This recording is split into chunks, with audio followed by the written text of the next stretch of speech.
Hi, my name is Felipe Caicedo. Carlos.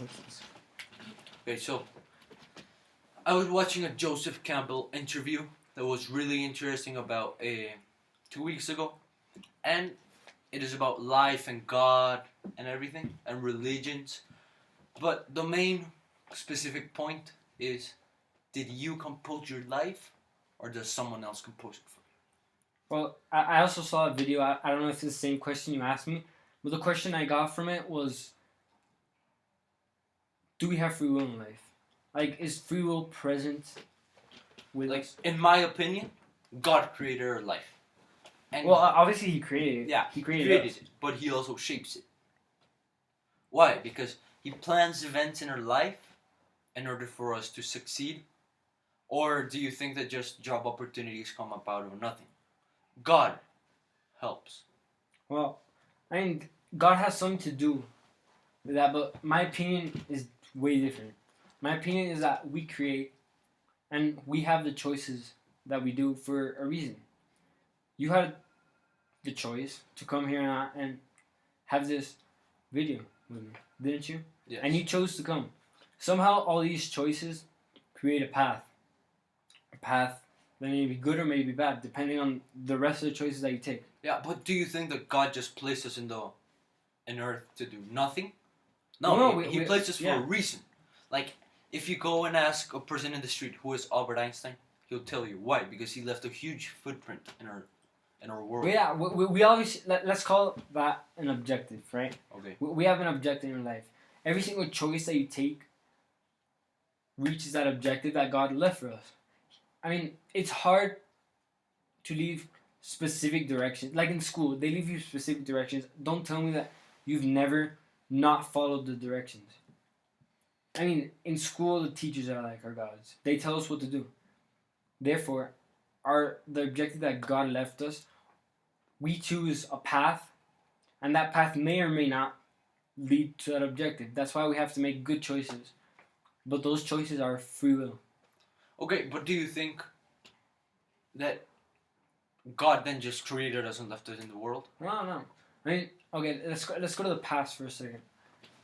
Take Adam and Eve. Okay. In the story of Genesis, God told Adam and Eve not to get the apple, and what did they do? Took it. They took the apple. Why? Because the temptation they had inside of them made them want to take it. But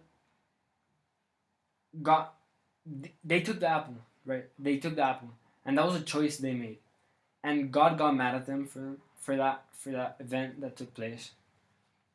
So what I'm thinking is that if God actually created, if our objective and every single choice that we do, according to you, is made by God, then why did God get so mad at Adam and Eve?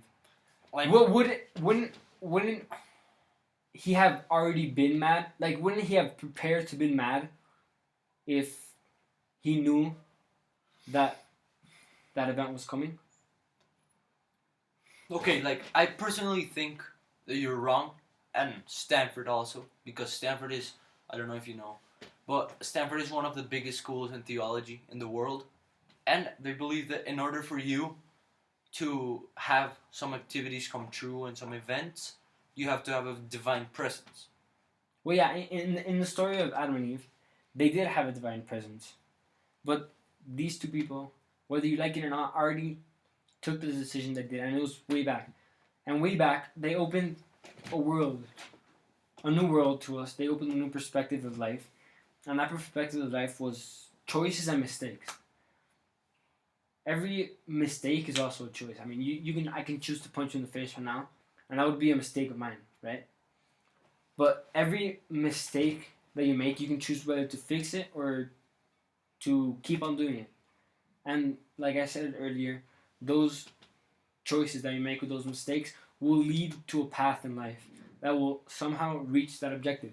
Okay, but then what do you think if you get a bad grade in math?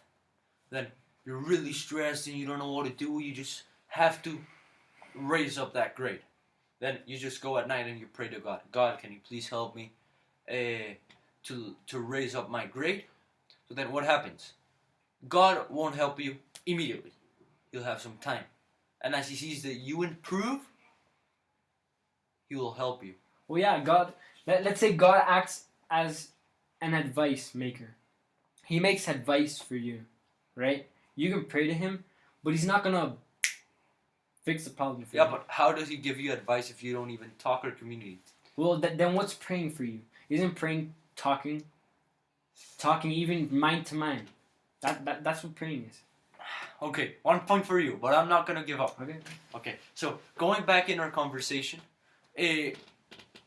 what you were trying to tell me with that a new world open up with good and evil, what are you trying to talk to me about? Well, there's this philosopher that existed. Philosophers. I mean, he's not. I don't think he's specialized in this subject, but Okay. I mean, he's known for something, so he must have some say in this. René Descartes said, "To do or not to do. Those are choices. That's free will. You can choose whether to do something, or you can choose whether or not to do something." Okay, but then just simply grab your computer or your phone or a dictionary or anything. Just look up divine plan. All the definitions you will get are the same. They are the same, and the only thing that states is that God shapes your life according to the divine will. Yeah. Understood? Yeah, but still, that doesn't mean we don't have a say in what we do. I mean, I've repeated this several times. Every choice that we make has a consequence. Whether it's good or bad, it has a consequence. Okay, but now let's leave the past behind and let's just look at the future. Let's say that you just want to find out if there really is a heaven. Mhm. Like, how can you prove it? Believing if there's a heaven is a choice that you make. You can choose not to believe or to believe. And that's what Descartes said. To do or not to do. To believe or not to believe. You didn't answer my question. I win, so we tie. Well, I can argue whether or not I answered your question and whether you won. But I'll win that debate another day. Thank you. Thank you. Wash. No, nos quedó crack. Este sí, ¿para qué? Pero sí. Bueno, no lo voy a borrar.